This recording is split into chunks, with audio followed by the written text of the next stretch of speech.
Era un poco difícil para el pueblo de Israel encontrarse con un Mesías tan extraño. Muy extraño porque los anteriores que vinieron, los profetas, venían con una tarea diferente. Un ejemplo, Sansón. Imagínense, Sansón venía haciendo una tarea bien fuerte y era un hombre de pronto no muy corpulento, pero sí con muchísima fuerza, ¿cierto? Un David, ¿qué características tenía David? Un guerrero, ¿cierto? ¿Qué características tenía un hombre como Saúl? También un guerrero. Y eran todos los libertadores que había tenido el pueblo. Y en el camino, en los primeros versículos que no leímos, estos varones tenían una situación, y la situación era bien especial, y es que venían tristes porque no habían encontrado una solución a lo que ellos querían ver, la salvación. Y por eso ellos, cuando se encuentran con Jesús, comienzan a hacer una presentación demasiadamente como decepcionado, diciendo: es que teníamos a un Mesías, pero nos lo crucificaron, nos lo mataron, y hacer una remembranza con muchísimo dolor, muchísimo dolor. Claro, como estaban esperando a un Mesías guerrero, a un Mesías rey, y cómo es que terminaron en una cruz. Pero ahí está claro cuando Jesús les hace referencia y les dice: pero ¿no leyeron los profetas que era necesario que Él muriera, que Él fuera enterrado y que resucitara al tercer día? O sea, les hace todo un recuento tratándoles de ayudar en esa desesperanza. Así como cuando le dice el médico a uno: realmente si lo operamos se muere, y si no lo operamos también. Entonces uno, ¿qué dice? No lo operen, déjelo quieto, ¿cierto? Esa es la desesperanza de ellos, ¿sí? Entonces, ya en el versículo que leímos, versículo 25, entonces se les dijo: insensatos y tardos de corazón para creer todo lo que los profetas han dicho. Tuvo que hacer una referencia un poco cruel, un poco fuerte, porque en algunos momentos nosotros hemos escuchado mucho la palabra de Dios, pero a veces nos olvidamos de ella y actuamos de manera deliberada a nuestra forma, no a la manera del Señor. Y tiene que decirles: oh insensatos y tardos de corazón, oh insensatos y tardos de corazón. Ustedes tienen desesperanza porque quieren. Ustedes tienen desesperanza porque yo les enseñé y yo les dije, pero ustedes en ningún momento quisieron atender. Y el versículo 26 les cuenta lo que ya habían leído. Dice: y no era necesario que el Cristo padeciera estas cosas y que entrara en su gloria. Es que cuando en el capítulo 17 de Juan, él hace la oración por todos los que están, los que no han llegado y los que han de creer, él dice: es necesario que yo vaya para que venga el Consolador, el Espíritu de verdad. ¿Recuerdan ese texto? Un texto muy diciente para nosotros, pero para ellos no. Para ellos no. Solo cuando entran al versículo 31 dicen: entonces le fueron abiertos los ojos y le reconocieron. Escuchen bien esto, mis hermanos, porque es que el estar en una iglesia no nos da a nosotros la autonomía de decir que hemos caminado con el Señor o le conocemos. ¿Cuántos años estuvieron los discípulos con Jesús? 3 años y medio, en vivo y en directo, compartiendo con ellos. Pero lo que les enseñaba se iba como lejos, ¿no? No lo entendían, no lo comprendían. Tanto que cuando Jesús enseñaba por parábolas, le decían: Señor, ¿y tú por qué enseñas por parábolas? ¿Por qué no es más específico? Diga lo que quiere decir, ¿cierto? Uno escucha a ellos diciéndole, y después dice: Señor, ¿y lo que tú quisiste decir en esa parábola qué era? ¿Cierto? Como siempre, sin entender la dimensión. Y el versículo 31 aquí dice que entonces les fueron abiertos los ojos. Y yo pienso que cuando uno está en esas crisis emocionales, que se enfermó, que está con una dolencia, que está con un problema económico y no lo puede solucionar, que está con un problema en la familia y no lo puede como enmendar, uno está como allí con esa zozobra, pero al mismo tiempo como decepcionado. Señor, te sirvo, te hago. Hay gente que dice hasta te diezmo, como si eso fuera una garantía pues de que tienes que solucionar las cosas. Y hasta voy todos los domingos a la iglesia, es más, hasta los miércoles también le llego, ¿sí? Y creemos que esas son las garantías para obligar al Señor a que nos responda a lo que nosotros queremos. Y resulta que el Señor dice, es que no hemos abierto los ojos espirituales. Porque la propuesta mía no es un reino terrenal, sino un reino celestial. Mientras que nosotros trabajemos en este reino pensando que tenemos que tener las mejores condiciones de vida, estamos perdiendo nuestro tiempo. Pero cuando nosotros estamos preparando las mejores condiciones de vida espiritual, dice el Señor en su palabra, que cuando nosotros nos preocupamos del reino de Él se preocupa de nuestras cosas. Y eso cuando dice en el texto, si Dios cuida de las aves, ¿cómo no cuidará también de nosotros? Eso no lo entendemos nosotros. Nosotros decimos, no trabaje y verá. La gente le dice eso a uno, no trabaje y verá. Yo le digo, mis hermanos, acaban de cerrar una fábrica de lácteos en el Cauca, Caloto. Eso no es gratuito. Van a estar más de 281 familias sin trabajo, sin decir los proveedores del alrededor. Pero les aseguro que a ellos no les faltará nada. Dios les va a proveer. Porque no dependemos de una empresa, no dependemos de las cosas, dependemos siempre de ¿quién? De Dios. Pero nuestro corazón siempre no sé, como que se arruga, ¿cierto? Se arruga cuando escucha esas cosas. Y uno no quisiera que esas cosas pasaran, pero es que nosotros estamos pensando en este reino de acá. ¿Y sabe qué dice? La palabra dice que no quedará piedra sobre piedra que no sea derribado. Esto está como crítico. Ver caer ese puente, un hermano lo estaba ayudando a tumbar por aquí, esos que pasan en tractomula, muchas veces pasó por ahí ayudando a tumbar ese puente. Miren mis hermanos, cuando cae un puente de esos, uno dice, es que esto aquí no es como nosotros queremos, sino como Dios quiere. Y todas las cosas que suceden en bienestar. A veces no las entendemos. Dígame cuándo hemos orado más, mis hermanos. ¿Cuando estamos bien o cuando estamos enfermos? Ay, mis hermanos. Ustedes supieran, esta semana me llegó al correo una citación de la fiscalía. Y yo, wow, ¿esto qué es? Marco Tulio citaba una fiscalía. No aparecía ni mi nombre, ni mi cédula, ni nada. Pero yo estaba haciendo algo y eso me puso mal. Y entonces uno dice, uy, ¿qué es esto? Y se pone uno mal, ¿no? Que uno encuentra eso. Pero me tomé tranquila, yo no le debo, no he hecho, entonces tranquilo, ¿no? Pero uno no sabe quién se inventa algo, quién crea algo. Pero después mirando, decía, no se preocupe aquí porque es que hay otras personas que les ha llegado esto y eso es falso. Porque tiene que decir .go.co, su correo, no, tranquilo. Pero uno en el momento, jueves 1:47 de la tarde leyendo eso, no le olvidó ni siquiera la hora ni el segundo, porque lo afecta a uno. Pero cuando estamos con el Señor, aún todas las cosas nos ayudan a bien. Pero a veces las personas creemos que somos intocables, que no nos podemos enfermar, que no nos podemos preocupar, que no podemos tener una crisis familiar, que no podemos tener una crisis económica. No, en el mundo vamos a estar así, pero tenemos que abrir nuestros ojos espirituales para saber que Dios sostiene a su pueblo. ¿Cuántos lo creen así? Dios sostiene a su pueblo.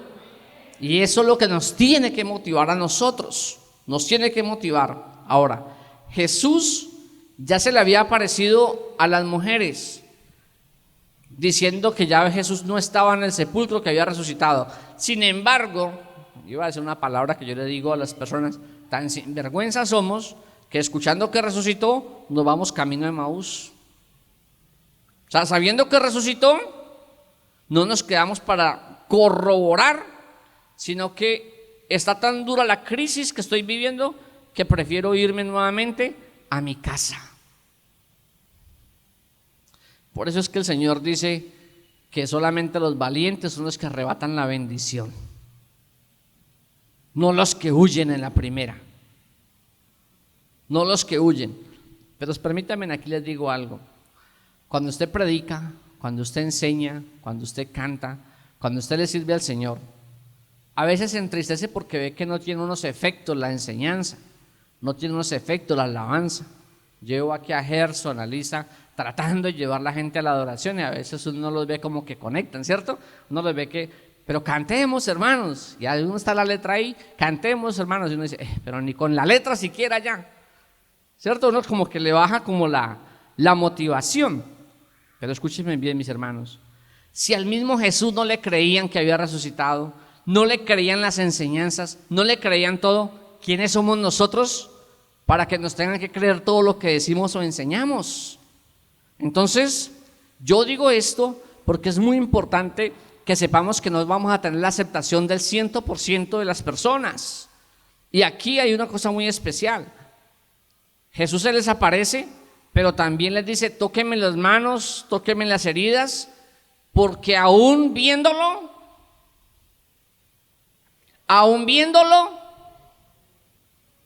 no creían, mis hermanos. Esto nos da tristeza a nosotros, ¿cierto? Pero si nosotros hubiésemos estado en el escenario, le hubiésemos creído. Lo que pasa es que cuando uno está de lejos, uno dice, ay, pero qué incredulidad. Pero cuando uno está en el escenario y uno ve lo que está sucediendo, uno dice, ¿y eso? ¿Y eso qué pasa? ¿Ya?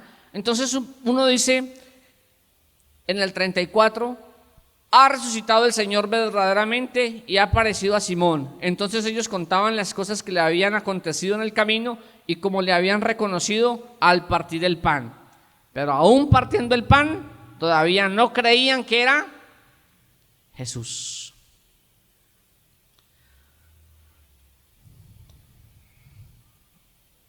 Atendiendo a un padre de familia, me dice, es que en mi casa llega comida porque yo trabajo.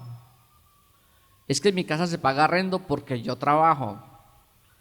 Entonces yo le dije, amigo, ¿usted cree que porque usted trabaja hay comida y arrendo en su casa? No. Si usted llegara a faltar en su casa, Dios utilizaría otro medio, pero sus hijos no se quedarían sin techo y sin comida. De pronto no con todo lo que hay, ni con lo que usted les ofrece. Pero Dios no es menos que usted para bendecir a su familia. Y nosotros encontramos eso en la palabra del Señor. Cuando muchas personas dicen que si a su hijo le piden un pan, ¿no le dará qué? Una serpiente. No le dará una piedra. Un pan, una piedra, y un pez, una serpiente. ¿Saben, mis hermanos? Si Dios sabe dar buenas dádivas, ¿cómo no le va a dar a su pueblo? Y nosotros no dependemos de nuestra fuerza.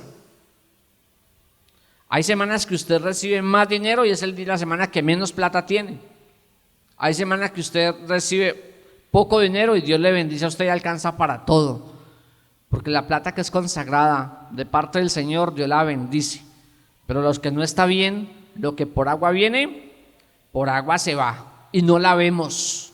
No, este año me gané como 100 millones de pesos, pero no se ven. Y uno ve familias que creen que porque gana ella o gana él, es que la familia subsiste. No, Señor, Dios es un Dios proveedor y Dios es un Dios de los miles de recursos. Y la bendición llega para todos los que confían en el Señor, para los que esperan en el Señor. Pero estos hombres tenían muchas dudas. Dios me ha bendecido con salud. ¿A cuántos Dios ha bendecido con salud? ¿Cuántos ha bendecido con trabajo, con comida, con techo? ¡Qué bendición! ¿Cuántos dan gloria a Dios por todo eso que nos da? ¿Cuántos dan gloria a Dios por todo lo que Él nos da? Pero a veces nosotros creemos que somos merecedores de esas cosas. Nosotros solamente somos merecedores de algo muy especial, del servicio que podamos darle a Dios. Porque sus misericordias, aún sin servirle, las hace llover sobre nosotros. Aún sin darle lo mejor de nosotros, Él es nuestro proveedor.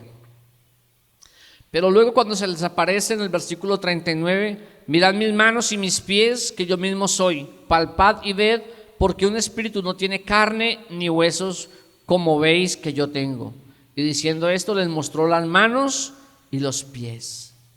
Qué bueno que nosotros estamos ante un Dios bueno y misericordioso, y ante un Jesús resucitado, ante un Jesús completamente transformado de su poder y su gloria para nosotros. Y algo muy fuerte es lo que pasa en el versículo 45. Entonces les abrió el entendimiento para que comprendieran las Escrituras. En el 31 les abrió los ojos, pero aquí les abrió el entendimiento. Yo creo que esa tiene que ser de aquí en adelante una parte de nuestra oración. Y lo dije en la clase con Asenet, es cómo vemos las cosas, cómo las vemos, pero ahora es también cómo las entendemos. La oración nuestra es: Señor, dame discernimiento para no hacer esos juicios a priori que nosotros sabemos hacer, esas cosas que pasa algo y ahí está pintado, no sabemos qué está pasando. Claro, hizo esto y esto y esto para luego hacer esto, ¿no? Cosas que nosotros las tenemos premeditadas sin permitir el filtro del entendimiento. Cuando Pedro le dijo hace 8 días en un mensaje al Señor, hace 15 días en un mensaje al Señor: Señor, hasta mi vida pongo por ti. ¿Lo dijo en entendimiento o en emoción? ¿Y cuántas cosas nosotros decimos en emoción? Emocionados hacemos un poco de cosas, nos comprometemos. Vea, ¿cuántos van a hacer tal cosa? Deme 10. Y después ni aparece. Después ni aparece. No es por emoción, es con entendimiento. Y me gustó al terminar la oración a Zenet, gracias, para que Dios nos dé sabiduría y podamos comprender de manera sencilla la palabra del Señor. No complique las cosas. El Señor dice: necesitamos entendimiento, necesitamos sabiduría, necesitamos tener la capacidad de comprender las situaciones adversas que el mundo ofrece sin nosotros contaminarnos con ellas, y saber desde el punto donde estamos cómo Dios nos llama para servir en su reino. Mientras que nosotros estemos aquí, quizás el pecado no es tan fuerte, pero cuando estamos en el mundo rodeados de esa maldad, el pecado también nos atrae y nos conlleva a separarnos del Señor. Pero cuando tenemos el discernimiento de parte del Señor, no importa dónde estemos, somos hijos del reino de Dios y somos sus santos escogidos para glorificar a Dios donde quiera que estemos. Por oscuro que esté el lugar, el Señor nos llamó para que seamos luz en medio de las tinieblas. Trabajemos en eso, mis hermanos. Trabajemos en esto. Muchos años escuchando el mensaje de la palabra de Dios. Algunos estamos desde la salacuna, otros llegaron despuesito, otros llegaron después, otros llegaron mucho después. Pero aquí ninguno de nosotros tiene menos de 100 predicaciones encima. Pero de esas 100, por lo menos 1 o 2 que recordemos en los momentos de crisis, en los momentos difíciles. Y quiero dejar 5 principios para no tener desesperanza. El primer principio es que el Señor siempre camina con nosotros. ¿Cuántos confían en esta palabra? Que el Señor camina siempre con nosotros. Mis hermanos, el 23 del Salmo dice, Salmo 23: aunque ande en valle de sombra de muerte, no temeré mal alguno, porque su vara y su cayado me infundirá aliento. Y eso no lo escribieron ayer ni antier, eso se escribió hace miles de años. Y donde quiera que usted vaya, ya está la presencia del Señor. Al finalizar este texto dice: y yo estaré con vosotros todos los días hasta el fin del mundo. Y yo creo esa expresión. Entonces, es el primero. El segundo, mis hermanos, retengamos la palabra para los momentos críticos nuestros. Señor, ¿y por qué a mí? ¿Por qué me sucede esto a mí? Y uno escucha las lamentaciones. Parecen a Jeremías ahí, el profeta llorón. ¿Por qué a mí, Señor? Mírame cómo estoy. Y uno los escucha. No, mi hermano, no se desespere. Tranquilo, tranquilo. Hay cosas que nos llegan a nosotros porque necesitamos crecer espiritualmente. Necesita fortalecer esa área nuestra. Si no se imaginan a Pablo diciéndole, Señor, que yo pues, mire que ya llevo 10 iglesias fundadas, todo ese poco de gente que he ganado y yo con ese aguijón en la carne. Pila, Señor, quítemelo ya, quítemelo. Y dice, no, Señor, ¿cómo es la respuesta? Porque mi poder se perfecciona en tu debilidad. Gracias a Dios por mis debilidades, porque son las que me hacen caminar derecho. Cuando yo sé que tengo esa debilidad, yo digo, Señor, por ahí no es, por favor. Porque esa debilidad tiene que convertirse en una fortaleza para ayudar a otros, para acompañar a otros. Pero eso lo entiendo a través de ¿qué? De la palabra. De la palabra. Hay gente que se desespera y termina con su vida porque no sabe esperar en el Señor. Y cantamos, los que esperan en Jehová, ¿cierto? Pero los que esperan, suena bonito, pero vivirlo suena duro. Tercero, mis hermanos,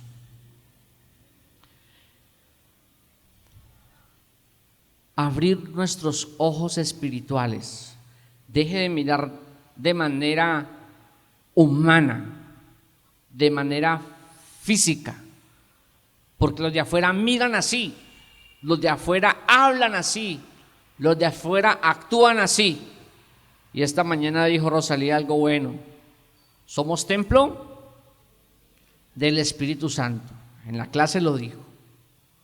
Entonces mis ojos no van a mirar de manera carnal, sino de manera espiritual. Ese tercer elemento es muy importante. Entonces recuerden, el primero es que el Señor está siempre con nosotros. El segundo, tener la palabra como un eje central para no dejarnos bajar el ánimo. El tercero, tener ojos espirituales. Mis hermanos, mientras que estemos mirando todo materialmente, perdimos el año. Perdimos el año porque esa tentación está allí siempre de dañar, de afectar, de reaccionar, y eso no es lo que el Señor quiere. El Señor quiere hombres y mujeres que tengan la capacidad de mirar como Él. En el año 95, 96 salió la canción Ayúdame a mirar con tus ojos, yo quiero sentir con tu corazón, ¿cierto? ¿La escucharon ustedes? Como en el 96 salió. Y yo decía, esa sí es bonita, como muchas que el Señor ha puesto en los labios de nosotros. Pero no es solamente hacerla bonita, sino hacerla carne en nosotros. Lo cuarto, mis hermanos, es confiar en que Él sí resucitó para transformación nuestra. Esa es una esperanza viva en nosotros. Jesús sí resucitó. Era pastor, pero ya lo sabíamos. No, Señor, porque es que nuestras acciones tienen que mostrar a un Cristo resucitado, a un Cristo vivo. Con Cristo estoy juntamente crucificado. ¿Y qué más dice? Ya no vivo yo, Cristo vive en mí. Entonces ya hay un Cristo resucitado. ¿Y por qué se crucificó Jesucristo y yo me crucifiqué también con Él? Según lo que dice el texto. Con Cristo estoy juntamente crucificado, porque mi pasado tiene que haber ido a la cruz del Calvario y ver a un Cristo resucitado para nosotros. Un Cristo que nos transforma, un Cristo que nos hace diferentes, que nos hace sentir un mundo lleno de bendición y de gracia, porque ya no estamos en el pasado, sino que somos las nuevas criaturas que el Señor tiene aquí para testimonio de su reino. Esa es la responsabilidad, mis hermanos. Pero viene el quinto, y no por ser el último, es menos importante. El quinto es permitir que se abra el entendimiento. Y hasta que no entendamos, no caminemos. No caminemos. Hay una zona en el Cauca que está prohibida para las personas pasar. Hay un camino que está prohibido para pasar porque está minado. Está minado. Entonces alguien puede decir, yo me meto, eso no hay ningún problema. Cuando le estalle una pierna, una mano, o le estalle todo su cuerpo ahí, ¿qué va a decir? Me metí de manera voluntaria. Entonces esa zona es prohibida, ¿sí? Entonces, ¿qué hay que hacer? Con prudencia, no se pasa por ahí, busca un nuevo camino. Pero a nosotros nos explota una pierna espiritual, coloquémoslo así, y decimos, no, tranquilo que yo pongo la otra. No, si el Señor dice no camine por ahí, no vamos a caminar, porque es sabio esperar en el Señor. Vamos a hacer algo y decimos, no, es que es ahí con él o con ella y yo voy a tomar la decisión. Y después vamos a estar tristes, porque no hicimos las cosas con sabiduría, sino que la hicimos a nuestra manera. Entonces pidámosle al Señor en nuestra oración para no estar en esas crisis de desesperanza y estar diciendo, Señor, ¿y por qué a mí? Entonces digámosle, Señor, ábreme el entendimiento. Ábreme el entendimiento. Ustedes no saben la situación que vivió el apóstol Pablo, pero el apóstol Pablo no tenía que ir a la cárcel, ni tampoco pasar por la isla de Malta, ni nada, si él no dice, quiero hablar con el César. Quiero hablar con el César. Si él maneja todo aquí en el pueblito de él, no le pasa nada, ni lo llevan preso y paga su... Pero él dice, quiero hablar con el César. Y ese hablar con el César le hizo sufrir todas sus crisis de doble prisión, de naufragar y de vivir situaciones bien difíciles, y al fin y al cabo no alcanzó a llegar a hablar con el César. No alcanzó. Quizás en su propio afán de llevar el evangelio hasta donde el César, porque ya le había llevado donde Agripa, donde Berenice, donde Festo, donde todas esas personas había llevado el evangelio y quería llevarlo donde el César. Quizás a llevado donde el César le costó la vida. Quizás aceleró su proceso. Seguro que si el apóstol Pablo espera un poquito, el César viene de donde él. Y ustedes dirán, pastor, ¿y usted por qué dice eso? Hermanos, porque nosotros no tenemos que adelantar los procesos en el Señor. Los procesos se dan en el paso a paso. Cuando yo leo esto, yo me puse un poquito triste. Yo dije, ¿qué le pasó a Pablo? Un hombre tan sabio, ¿sí? Pero también cuando encuentro a un hombre como Salomón, el hombre más sabio de los sabios, al final de sus días termina adorando dioses paganos, porque no esperó el tiempo del Señor, sino que lo hizo a la manera de Él. Y nosotros llevamos mucho tiempo sirviéndole al Señor, y estoy haciendo estas dos referencias importantes, porque también aún los siervos que le sirvieron tanto al Señor, por actuar a su manera, a su forma, un día también se desenfocaron del reino. Hoy nosotros no nos podemos desenfocar del reino, y no estoy juzgando ni a Salomón, ni estoy juzgando a Pablo, solamente estoy describiendo un tema que a veces nosotros lo desconocemos, pero que realmente nos puede producir una crisis cuando no sabemos esperar en el Señor. Señor, ábrenos el entendimiento. No queremos desbordarnos ni perdernos. Queremos permanecer en el reino que tú has escogido para nosotros, el reino de la salvación. Que Dios nos siga bendiciendo, mis hermanos, y ayudando a sostenernos en esta fe tan importante, y no desvanecernos en la primera crisis, sino antes fortalecernos en ella. Muchas bendiciones, mis hermanos.